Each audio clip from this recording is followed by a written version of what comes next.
माननीय speaker sir, আপনি পরিবহন দপ্তরের দায়িত্ব হিসাবে আমি সদনের সামনে 2026-2027 অর্থ বছরের বাজেট পেশ করার জন্য আপনি অনুমতি দিয়েছেন, তার জন্য আপনাকে অভিনন্দন জানাচ্ছি। আপনাকে আমাদের দেশের প্রধানমন্ত্রী সবসময় পরিবহনের উপরে বিশেষ জোর দিয়েছেন। আমরা নিজে সাক্ষী আছি, আমরা দেখেছি পশ্চিমবাংলায় কয়েকশো বাস বসে বসে শেষ হয়ে গেছিল, তারা চালাতেই পারেনি। বিগত সরকারের সময় ওই আমাদেরই জেলাতে ওই বারাসাতে একটা অনেক বড় জায়গাতে বাসটা শেষ হয়ে গেছিল। এখানে আমাদের দুর্ভাগ্য, এখানে পুরনো কোনো মন্ত্রী আমি দেখেছিলাম, মদন মিত্র ছিলেন এক সময় ট্রান্সপোর্ট মিনিস্টার, এখন নেই। এর আগে যিনি মন্ত্রী ছিলেন তিনি জিতে আসেননি। কিন্তু পশ্চিমবাংলার পরিস্থিতি ট্রান্সপোর্ট ডিপার্টমেন্টের খুব ভালো জায়গা নেই। তাই জন্যে মাননীয় মুখ্যমন্ত্রী শুভেন্দু অধিকারী অস্পষ্টভাবে আমাদের যিনি ফাইন্যান্স মিনিস্টারকে দায়িত্ব দিয়েছিলেন যে কাজ করার জন্যে, উনি সেই দায়িত্বটাকে পালন করেছেন, আবার আমাকে কিছু দায়িত্ব দিয়েছেন, সেই দায়িত্বটা আমি পালন করার চেষ্টা করছি।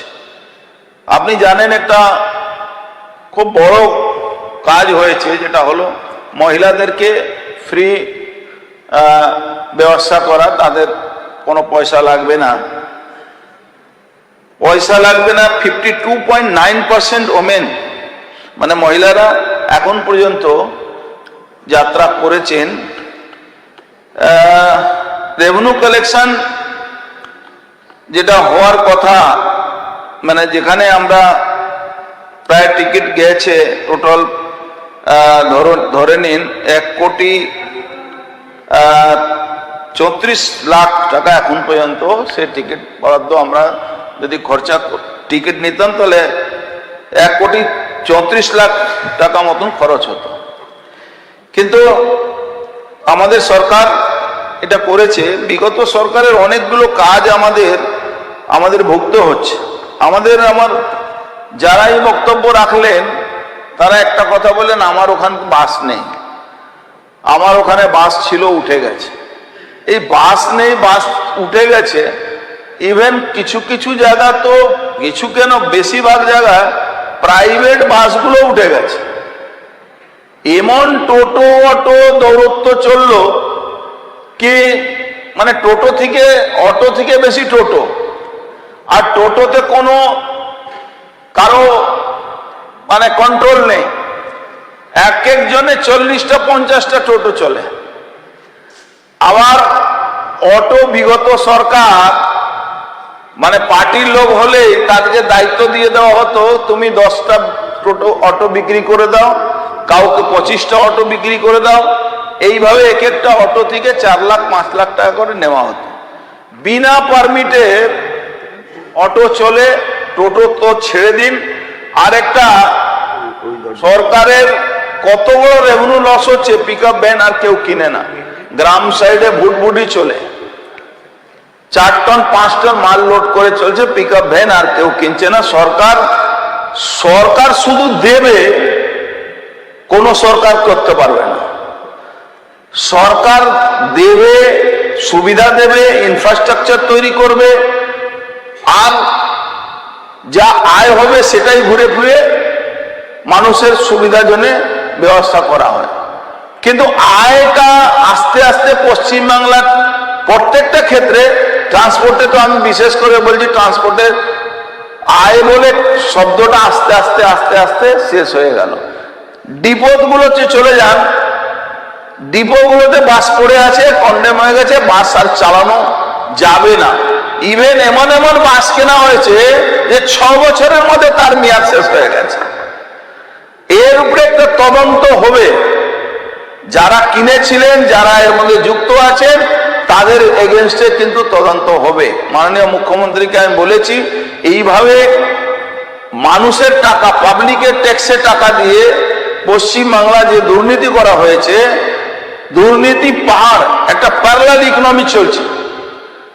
প্যারালাল ইকোনমি মানে সরকারের আয় হওয়ার কথা যদি 90%, আর লোকের আয় মানে যারা ওখানে সিন্ডিকেট চালায় তোলাবাজি 10%, তো টোটালটা উল্টো আছে।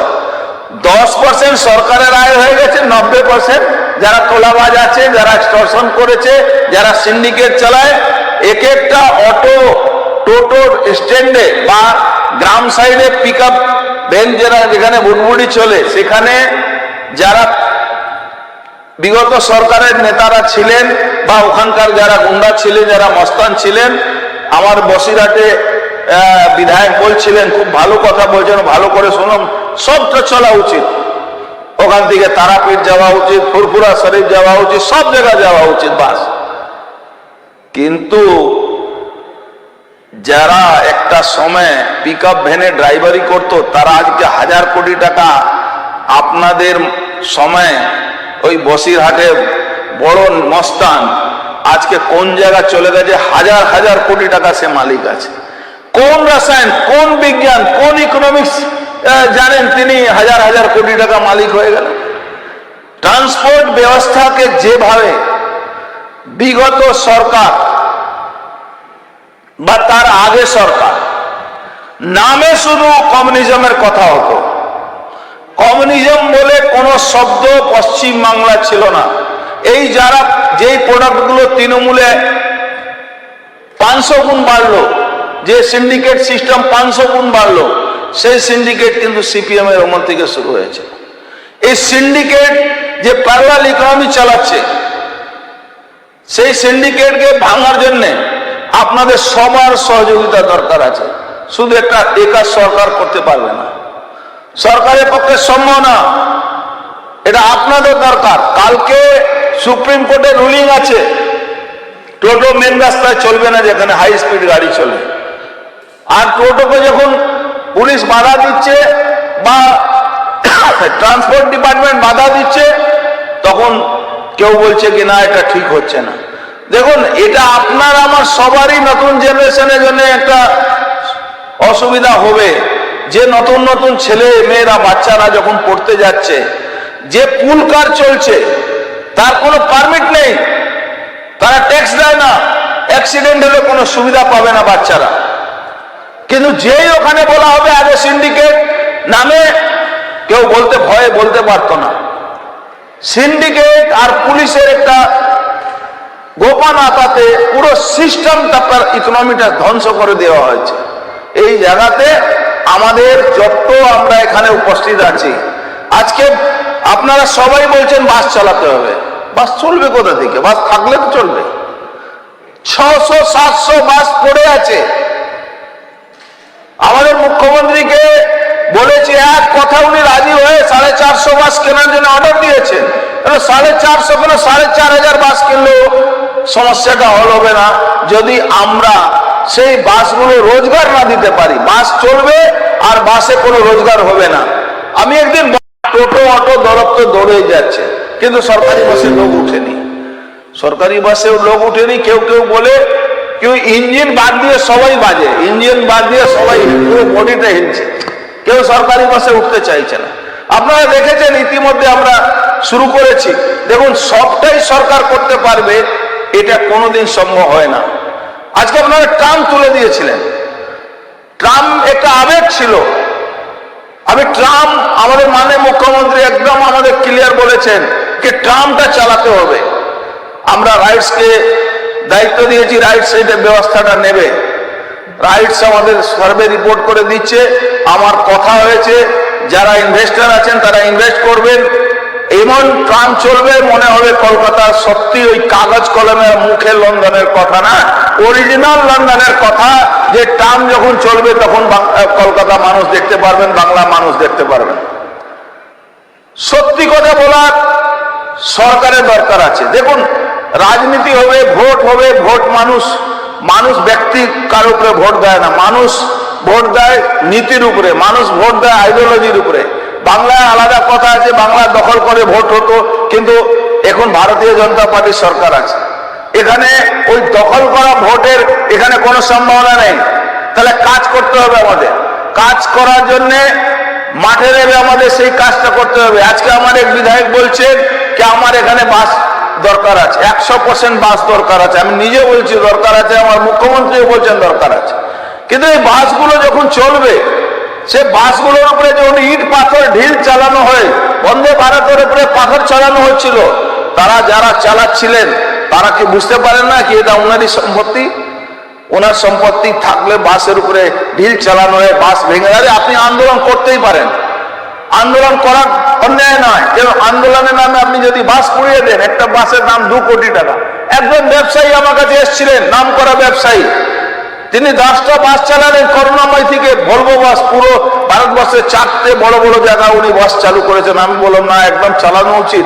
এরকম প্রায় 3000 ভলভো বাস পশ্চিম বাংলা থেকে শুরু হবে, ভারতবর্ষের অন্য অন্য জায়গা যাবে। 3000 ভলভো বাসকে আমি চালাবার, আমরা মাননীয় মুখ্যমন্ত্রী নির্দেশে আমরা চালাবার ব্যবস্থা করব, যাতে ভারতবর্ষের মধ্যে পশ্চিম বাংলা যে একটা ইমেজ খারাপ হয়েছে, কি পশ্চিম বাংলায় বাস দেখলে মনে হয় যে কেউ উঠতে চায় না, কিন্তু পশ্চিম বাংলা থেকে যে বাসগুলো যাবে অন্য অন্য রাজ্যে, যেখানে ধর্মীয় স্থলে লোক ঘুরতে যায়, যেখানে নিজের কাজেও যায়। আমি একজন মানুষ আমার কাছে এসে বললেন, জানেন আমি বিগত সরকারকে বলেছিলাম কি হিমাচলের সমস্ত যেখানে ধর্মীয় স্থানগুলো আমি ঘোরাবো, কলকাতা থেকে আমাকে পারমিশন দেওয়া হয়। কলকাতা থেকে পশ্চিমবাংলা সরকার এই ববিদারা বসে আছে, এরা কোনো পারমিশন দেয়নি বলে দৌড়তে দৌড়তে আমি আর বাড়ি থেকে ফিরে এলাম না। না, আমি বলছি ববিদারা বসে আছে, এটা বলেছি, তো পারমিশন দেয়নি। সেই লোকটা আজকে উড়িষ্যা থেকে একজন লোক এসছে আমার কাছে, বলছে আপনারা আমাদের পারমিশন দিন, আমরা উড়িষ্যা থেকে রেগুলার বাস খুব ভালো ভলভো বাস চালাবো। আমি ভলভো বাস চলো, খুব বাংলার একটা সুনাম হবে, সরকারি বাস চলবে আরো সুনাম হবে। সরকারি বাস চালাবার জন্য যে অর্থের দরকার আছে, সেই অর্থের দরকার জন্য এই টোটো যে রাস্তার উপরে যদি চালান, তাহলে কোনো মানুষের উপরে উঠবে না, আর সেই কোনো এই বাসগুলো সব আবার লসে চলবে। বাসগুলো লসে চললে আজকে আপনাকে খুশি করার জন্য আমি বলবো কি বাস চালু হয়ে গেছে, দেখবেন 6 মাসের পরে যখন ওর উপরে প্যাসেঞ্জার উঠবে না, আমাদের ডিপার্টমেন্টের অফিসাররা বলবে স্যার এখানে বাস চালালে কিন্তু লস আছে, ড্রাইভারে মাইনা তুলতে পারবো না, কন্ডাক্টরে মাইনা তুলতে পারবো না। একটা বাস চালাতে গেলে 3টে ড্রাইভার লাগে, মানে 3টে মানে কি 2.5, মানে ধরে নিন 3টে। আমাদের এখানে ড্রাইভারও সরকারি বাসে চালাবার জন্য তৈরি হয় না, পাই না আমরা। আমাদের কাছে রিপোর্ট আছে, যত দরকার আছে, ধরুন সিটিসি বাসের টোটাল বাস 237 আমরা চালাচ্ছি, এখানে ড্রাইভার দরকার আছে 761। আমাদের টোটাল রিকোয়ারমেন্ট আছে 1140, টোটাল রিকোয়ারমেন্ট 1140, ড্রাইভার প্রেজেন্ট আমার 761 আছে, গ্যাপ আছে 379। ড্রাইভার পাওয়া যায় না, কেন পাওয়া যাচ্ছে না? কেন? ওদের ভরসা নেই কি বাস চলবে কি চলবে না, কালকে বাস খারাপ হয়ে যাবে, তখন কি হবে? এখন মাননীয় মুখ্যমন্ত্রী যে পদ্ধতি অবলম্বন করার জন্য আমাদেরকে বলেছে, আমরা মনে করি আপনাদের সবার সহযোগিতা, এখানে রাজনীতি করবে না, ট্রান্সপোর্ট ব্যবস্থাটা রাজনীতি জায়গা নয়। ট্রান্সপোর্ট ব্যবস্থাটা হলো আমাদের রাজ্যের ভাবমূর্তিটাকে আমরা রাস্তার উপরে যখন মানুষ বাইরে থেকে আসবে বা এখানকার মানুষ যখন বাইরে যাবে, তখন এই ভাবমূর্তিটা, এই যে বাসের যে কন্ডিশন, বাসের যে ব্যবস্থা, এই যে ট্রান্সপোর্টিং সিস্টেমটা আজকে যদি দেখে, তখন কিন্তু মানুষ বাংলার প্রতি তার ধারণাটা চেঞ্জ হবে। আজকে কি অবস্থা আছে বলুন? আজকে শুধু বীরভূমিতে 4000 ট্রাক চলছে, যে ট্রাকের উপরে কোনো নম্বরই নেই, তারা রেজিস্ট্রেশন করায়নি। এক রাতের মধ্যে আমার ডিপার্টমেন্ট ট্রেড করে 40 লক্ষ টাকা রেভিনিউ এই করেছে। সেই গাড়িগুলোকে বলেছে ইমিডিয়েট রেজিস্ট্রেশন করা। 40 লাখ টাকা 4000 গাড়ি কোন উইদাউট রেজিস্ট্রেশনে চলছে। কত চুরি একটা বলছি, ট্রান্সপোর্ট ডিপার্টমেন্টে এমন চুরি ব্যবস্থা করে দিয়েছে, বিগত সরকার করে দিয়েছিল, যেটাকে আমাদের রুখতে রুখতে মানে দম বেরিয়ে যাচ্ছে।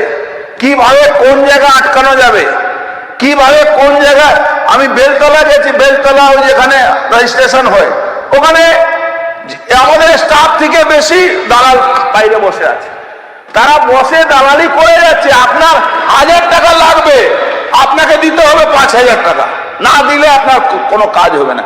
ভাবুন তো, এই অত বড় ব্যবসায় অভিষেক ব্যানার্জিও করতে পারবে না যা ব্যবসায় এখানে করছে ওরা। অভিষেক ব্যানার্জি তো বিনা ইনভেস্টমেন্টে, ওরা ওখানে বিনা ইনভেস্টমেন্টে সবকিছু করে যাচ্ছে। একটা লোক লক্ষ লক্ষ কোটি টাকা আই ড্রপ দিতে গেলে আমেরিকা যেতে যাচ্ছে, কোর্ট যেতে দিচ্ছে না, সেটা আলাদা কথা।